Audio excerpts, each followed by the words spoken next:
తన ట్విట్టర్లో, Telugu Desam party official ట్విట్టర్లో జగన్మోహన్ రెడ్డి, భూమన కరుణాకర్ రెడ్డి, మీ కౌంట్ డౌన్ ప్రారంభం రేపు ఉదయం 10 గంటలకు తిరుమల గోశాలకు రండి, తేల్చుకుందామని ఆయన చెప్పటం జరిగింది. దానికి సమాధానంగా నేను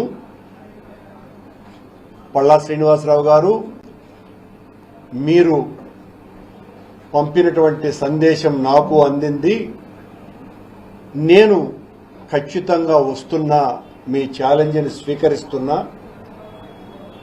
కాకపోతే మీరు తిరుమల గోశాలకు రమ్మన్నారు, తిరుమల గోశాలకు వచ్చి చేసేది ఏమీ లేదు, ఏ గోశాలకు రావాలనో కూడా తెలియనటువంటి అజ్ఞానంలో ఒక రాష్ట్ర పార్టీ అధ్యక్షుడు, అది కూడా ప్రభుత్వంలో ఉన్నటువంటి వ్యక్తి ఈ రకంగా ట్విట్టర్లో పెట్టడం అన్నది భావ్యం కాదు. అలాగే గోశాలకు వస్తే ఇప్పుడు బ్రతికున్న గోవులు కనపడతాయి, చనిపోయిన గోవులు కనపడవు. చనిపోయిన గోవులు సంఖ్య తెలియాలి అంటే పాతిపెట్టబడ్డటువంటి ఆ స్థలాలలో తవ్వి తీయాలా, కనుక నేను వస్తున్నా అని నేను చెప్పా. ఈ రోజున రాత్రి అర్ధరాత్రి నుంచే మాకు సంబంధించినటువంటి నాయకులను, మా మేయర్ దగ్గర నుంచి కార్పొరేటర్లని, ముఖ్యమైనటువంటి నాయకులను, కార్యకర్తల్ని అందరినీ కూడా హౌస్ అరెస్ట్ చేసినారు. ఛాలెంజ్ విసిరినటువంటి ప్రభుత్వం చేసిన నిర్వాకం ఇది. రాత్రి నుంచే నా ఇంటిని పూర్తిగా పోలీసు వాళ్ళు తమ అధీనంలోకి తీసుకున్నారు. దాదాపు 50 మంది పోలీసులకు పైగా, అందులో 3 సిఐ స్థాయి అధికారులు, చంద్రగిరి డిఎస్పీ గారు కూడా నాకు తెలిసి ఉదయం నుంచి వాళ్ళు నా దగ్గరే ఉన్నారు. మీరు ఎక్కడికి బయటికి వెళ్ళటానికి లేదు సార్ అని. నేను ఆ ఛాలెంజ్ని స్వీకరించి నిజ నిరూపణకు నేను బయలుదేరితే నన్ను బయటికి పంపించలేదు. సరిగ్గా వాళ్ళు అవతల పార్టీకి సంబంధించినటువంటి వాళ్ళు, ప్రభుత్వ ప్రతినిధులు ఎవరో వచ్చినారు అని తెలిసి నేను ఇంటి నుంచి బయలుదేరా. నా పెద్దలైనటువంటి పూర్వ మాజీ ఉప ముఖ్యమంత్రి నారాయణ స్వామి గారు, అలాగే పూర్వ మంత్రి శ్రీమతి రోజా గారు, నా తమ్ముడైన పార్లమెంటు సభ్యులు గురుమూర్తి గారు, అలాగే మా పార్టీకి సంబంధించిన నాయకులు, మేమందరము కూడా బయలుదేరితే మమ్మల్ని అస్సలు బయటికి రానివ్వలేదు. బయటికి రానివ్వకపోగా మమ్మల్ని అందరినీ కూడా పోలీసులు పెద్ద ఎత్తున తోసివేయటం జరిగింది. దీని మీద మేము నిరసనగా రోడ్డులో బైఠాయించటం జరిగింది. దీనికి పోలీసు వారు, అందులోనూ కూడా చాలా మంచి పేరు ఉన్నటువంటి అధికారిగా ఉన్న ఈ జిల్లా ఎస్పీ గారు ఇంతకుముందు పత్రికా సమావేశంలో మాట్లాడుతూ, మేము 5 మందిని అనుమతించినాము, కానీ వాళ్ళు 40 మంది రావటానికి సిద్ధపడ్డారని, తెలుగుదేశం పార్టీ వాళ్లను కూడా అలాగే కొద్ది మందినే పంపించినాము అని ఆయన చేత కూడా ఈ ప్రభుత్వం, ఆ నిబద్ధత కలిగినటువంటి పోలీసు అధికారి చేత కూడా అబద్ధం చెప్పించింది. ఉదయం నుంచి నేను, మా గురుమూర్తి గారు, మా నారాయణ స్వామి గారు, అలాగే మా ఎమ్మెల్సీ గారు, రోజా గారు ఈ 5 మందికి పర్మిషన్ ఇవ్వండి అని ఉదయం 8 గంటల నుంచి మేము పోలీసు వారిని విన్నవించుకుంటూనే ఉన్నాం. వారేమో అప్పుడు వారు పోయిన తర్వాత, ఎవరైతే ఆ తెలుగుదేశం పార్టీ శాసనసభ్యులు ఎవరో ఉన్నారో వాళ్ళు పోయిన తర్వాత మీ ఒక్కరిని అనుమతిస్తాము అని పదే పదే చెప్పటం జరిగింది. ఇవన్నీ కూడా ఆన్ రికార్డ్ కొన్ని వందల మంది పోలీసు వాళ్ల సమక్షంలో కూడా జరిగినటువంటి విషయం. మమ్మల్నేమో పంపించకుండా నిర్బంధించి అడుగడుగున ఆటంకాలు కలిగించి మేము 5 మంది వెళతామని చెప్పినా కూడా అనుమతి ఇవ్వకుండా ఒక జిల్లా స్థాయి ఎస్పీ స్థాయిలో ఉన్నటువంటి అధికారి చేత, ఒక నిజాయితీపరుడైన అధికారి చేత ఈ రకమైనటువంటి అబద్ధాలు చెప్పించే స్థాయికి ఈ ప్రభుత్వం దిగజారింది. మేము ఆ మధ్యలో 12 గంటలకో ఎప్పుడో 11:30కో చంద్రగిరి అలాగే కాళహస్తి శాసనసభ్యులిద్దరూ కూడా నాతో ఫోన్లో మాట్లాడి అక్కడ ఉన్నటువంటి మీడియా ప్రతినిధులందరూ కూడా వినాలని, నేను ఎత్తకుండా పోతాననుకునేటువంటి ఉద్దేశంతో నాకు ఫోన్ చేయటం జరిగింది. నేను ఎత్తితే అన్న మీకోసం వెయిట్ చేస్తున్నాము చాలాసేపటి నుంచి అని చెప్పినారు. నేను కూడా వెయిట్ చేస్తూనే ఉన్నాను ఉదయం నుంచి నాని సుధీర్, కానీ నన్ను పంపటం లేదు. అంటే మీ పక్కన ఎవ్వడు ఒక్కరు లేరన్న పోలీసు వాళ్ళు, మీరు కావాలని చెప్తున్నారు అని. లేదబ్బా ఇక్కడంతా చాలా మంది పోలీసు వాళ్ళు ఉన్నారు, మీరు ఎస్కార్ట్ గాని అందించగలిగితే నేను రావటానికి సిద్ధంగా ఉన్నాను అని నేను చెప్పాను. చెప్పిన తర్వాత వాళ్ళు మేము పంపిస్తాము అని అన్నారు. వాళ్ళు పంపలా. నేను ఇక్కడ ఉన్నటువంటి పోలీసు అధికారులతో, ఇక్కడ డిఎస్పీ గారు కూడా ప్రసాద్ గారు కూడా ఉండినారు, ఇంకా ఉన్నారు అనుకుంటా బయట, ఆయనతో కూడా చెప్పడం జరిగింది మేము వెళ్తాము అని. వారు మమ్మల్ని పంపలేదు. అది కూడా విజువల్స్ అన్నీ కూడా బయటికి వచ్చేసాయి. అలాగే తమాషాగా నాకు ఎవరైతే సవాలు విసిరారో ఆ రాష్ట్ర అధ్యక్షుడే తోక ముడిచి ఈరోజు రాలా. నా ఛాలెంజ్ని స్వీకరించాల్సినటువంటి బాధ్యత నిజానికి ఆయన మీద ఉన్నది. ఆయన ఛాలెంజ్ని నేను స్వీకరించినాను కాబట్టి. ఇలా తెలుగుదేశం పార్టీ, జనసేన పార్టీకి సంబంధించినటువంటి నాయకులు మమ్మల్ని ఏదో మేము ఆ ఛాలెంజ్ని స్వీకరించకుండా భయపడిపోయినాము అన్నటువంటి విషయాన్ని అందరికీ చెప్పేటువంటి ప్రయత్నం చేస్తున్నటువంటి మీకందరికీ కూడా ఈరోజు మించిపోయింది. రేపైనా ఎల్లుండైనా మరెప్పుడైనా మీరు ఎప్పుడు చెప్పినా మీ పోలీసు వాళ్లతో నన్ను, మా నాయకులు కనీసం 5 మందిని మాత్రమే మిమ్మల్ని అనుమతిస్తే మేము ఇప్పటికీ కూడా సిద్ధంగా ఉన్నాము. ఎక్కడా కూడా ఆ విషయంలో వెనక్కి తగ్గేటువంటి పరిస్థితి రానే రాదు, లేనే లేదు. మీ ఎగ్జిక్యూటివ్ ఆఫీసర్ 43 ఆవులు చనిపోయాయి 3 నెలల్లో అని ప్రకటించినాడు. మీ చైర్మన్ 22 ఆవులు చనిపోయాయి అని చెప్పటమే కాకుండా, ఏం మనుషులు చచ్చిపోరా, ముస్లిం 35 కాబట్టి చచ్చిపోయినాయి, నువ్వు ఒక దుర్మార్గుడివిరా, నీచుడివిరా అని నన్ను ఇష్టం వచ్చినట్టుగా తిట్టాడు. మనిషి జన్మ ఎత్తటమే పొరపాటురని ఇలాంటి వాడు అని. సరే, స్థానిక శాసనసభ్యుడు కూడా 40 గోవులు చచ్చిపోయినాయని ఆయన కూడా చెప్పినారు. నేను ఏ మాట అయితే చెప్పానో ఆ మాటకు ఇప్పటికీ కూడా కట్టుబడి ఉన్నాను. మీరు ఆ కళేబారాలని వెలికి తీయటానికి సాధువులతో గాని, మతానికి మన రిలీజియన్కి సంబంధించిన పెద్దలు ఎవరితోనైనా కూడా తీయించడానికి మీరు సిద్ధపడితే మనమందరము కూడా సమాజానికి ఒక సందేశం ఇచ్చిన వాళ్ళం అవుతాము. మీ పాలనలో వారు ఎగ్జిక్యూటివ్ ఆఫీసర్ గత ఏప్రిల్ నెల నుంచి మార్చి వరకు 191 ఆవులు చనిపోయినాయని గోశాల ఫామ్ మేనేజర్ చేత చెప్పించినారు. ఇంతకంటే ఎక్కువ చనిపోయినాయన్నది ఇప్పటికీ కూడా మా వాదన. మీరు అఫీషియల్ గా రిలీజ్ చేసింది 191. ఇందులో మా పాలనలో 2 నెలలు ఉన్నాయి.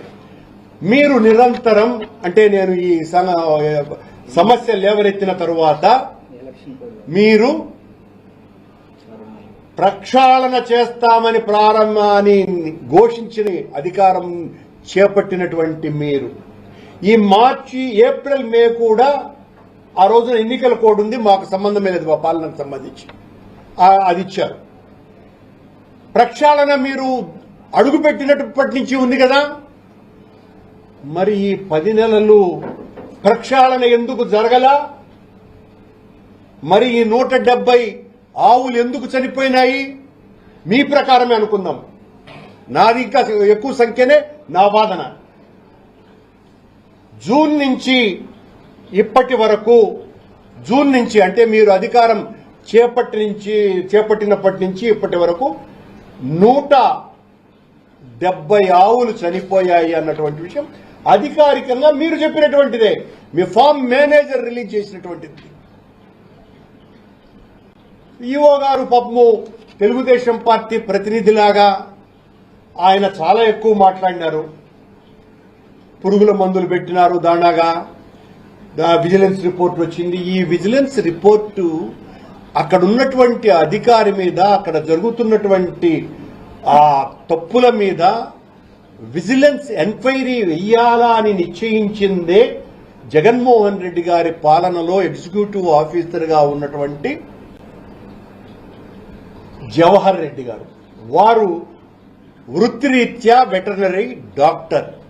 ఆయన చాలా దూరదృష్టితో గోశాలను సంస్కరించాలా అన్న ఉద్దేశంతోనే ఆ విజిలెన్స్ ఎంక్వైరీ వెయ్యటమే కాకుండా 550 గోవులను రాజస్థాన్, మధ్యప్రదేశ్, పంజాబ్ రాష్ట్రాల నుంచి సాహేవాల్, గిర్, కాంక్రీజ్ ఇలా నాణ్యమైనటువంటి ఆవులను దాతల చేత, అది కూడా TV9 అధినేత అయినటువంటి శ్రీ రామేశ్వరరావు గారు, రిలయన్స్ ప్రపంచానంతా కూడా ప్రఖ్యాతిగాంచినటువంటి పారిశ్రామికవేత్తలైన రిలయన్స్ సంస్థ, అట్లాగే మద్రాసులో చాలా ప్రముఖమైనటువంటి జే స్క్వేర్ వాళ్ళ వ్యాపారాలంటే నాకు తెలియదు, ఆ సంస్థ, వీళ్ళు ముగ్గురు కలిసి ఈ 550 గోవులను విరాళంగా వాళ్లు కొని వెంకటేశ్వర స్వామికి విరాళంగా, అవి కూడా లారీలలో తెస్తే అంత దూరం ఆరోగ్య ప్రాబ్లమ్స్ వస్తాయని చాలా భద్రతతో రైల్వే మంత్రి గారితో మాట్లాడి అవన్నీ కూడా రైల్వే వ్యాగన్ల ద్వారా మన గోశాలకు తరలించటం జరిగింది. ఇదంతా కూడా ఆనాటి ఎగ్జిక్యూటివ్ ఆఫీసర్ జవహర్ రెడ్డి గారి నేతృత్వంలో జరిగింది. ఆయనే ఎన్డీడీబీతో మాట్లాడి పునరుత్పత్తి కేంద్రాన్ని చాలా సమర్థవంతంగా నిర్వహించాలి, అది కూడా ఈ 550 గోవుల ద్వారా మగ జంతువులు కాకుండా, అంటే ఎద్దు దూడలు కాకుండా 98% ఆవు దూడలను మాత్రమే ఆ ఆవులు కనే విధంగా ఆ పునరుత్పత్తి కేంద్రాన్ని ఎన్డీడీబీ వాళ్ల చేత 48 కోట్ల రూపాయల విరాళంతో వాళ్ల చేత ఒక ప్లాంట్ను ఏర్పాటు చేయటం జరిగింది. ఇది మాకున్న చిత్తశుద్ధి అని తెలియజేస్తున్నా. ఆనాడు ఎగ్జిక్యూటివ్ ఆఫీసర్గా ఉన్నటువంటి జవహర్ రెడ్డి గారు ఉన్నప్పుడు ఆయన వెటర్నరీ డాక్టర్ కాబట్టి ఇలా చేస్తే బాగుంటుందినని బోర్డు మెంబర్లమైనటువంటి మమ్మల్ని అందరినీ కూడా ఒప్పించి చేసినటువంటి నిర్ణయం. అలాగే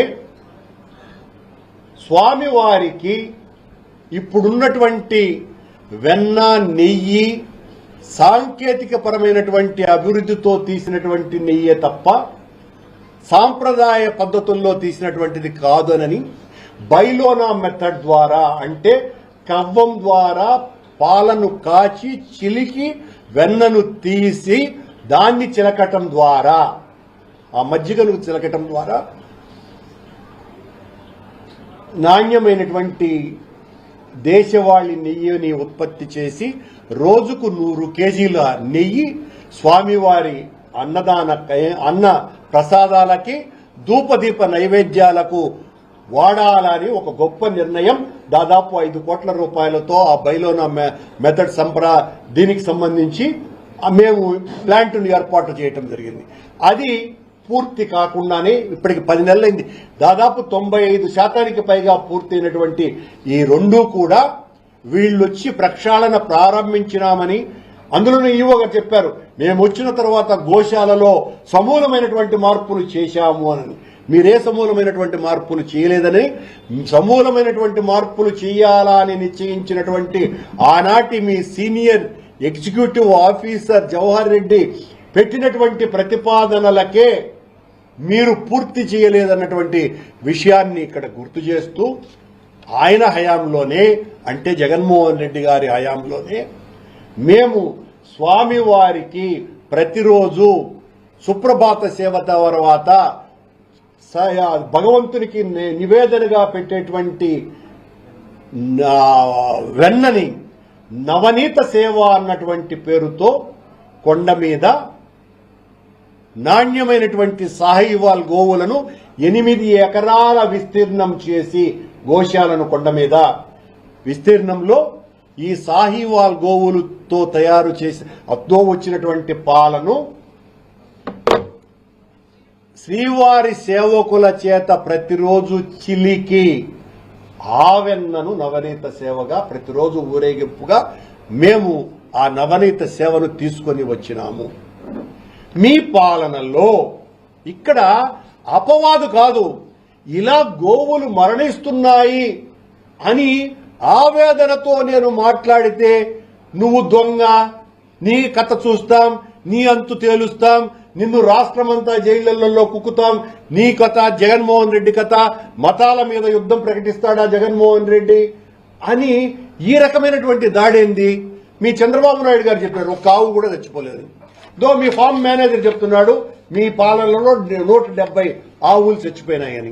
170 కాదు, గత 3 నెలల్లో ఇంకా ఎక్కువ చచ్చిపోయినాయి అన్నదే నా మాట. నేను దానికి ఇంకా స్టికాన్ అయి ఉన్నా.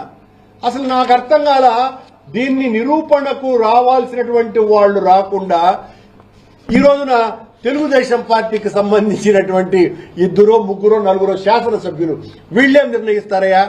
వీళ్లకు గోశాలకు సంబంధించినటువంటి ఏ ఇన్ఫర్మేషన్ ఉంది? ఊరికే నన్ను జగన్మోహన్ రెడ్డి గారిని, మా పార్టీని తిట్టడానికి తప్ప మళ్ళా వాళ్ళు బీరాలు పలకటం. గోవులకు జరిగినటువంటి నష్టం, ఇంకా నేను చెప్పాలంటే ఈ 10 నెలల కాలంలో మీ పాలనలో అనేక ఆచారాలకు భిన్నంగా కార్యక్రమాలు జరుగుతున్నాయి, అరాచకాలు జరిగినాయి, హింసాత్మక సంఘటనలు జరిగినాయి. 5 రోజుల ముందు శివ అనేటువంటి ఒక జీపు డ్రైవర్ ని కొండ మీద కొట్టుకొని తాగి హత్య చేసినారు. దాదాపు ఈ 70 సంవత్సరాల తర్వాత జరిగినటువంటి హత్య మీ కాలంలో జరిగింది. దీనికి సమాధానం చెప్పాలి కదా మీరు. చెప్పులు వేసుకొని వైకుంఠం క్యూ కాంప్లెక్స్ నుంచి మహాద్వారం వరకు వచ్చినారు, బిర్యానీలు తిన్నారు, తాగి కొట్టుకుంటున్నారు, బెల్ట్ షాపు దొరికింది కొండ మీద. ఇక ఏ అపచారం జరగలా మీ దగ్గర? మా మీద ఎగిరికి పడిపోతున్నారు. మేమేదో చాలా నేరగ్రస్తులైనటువంటి వ్యక్తులుగా. దీనికి సమాధానం ఇవ్వవలసినటువంటి బాధ్యత మీ మీద లేదా?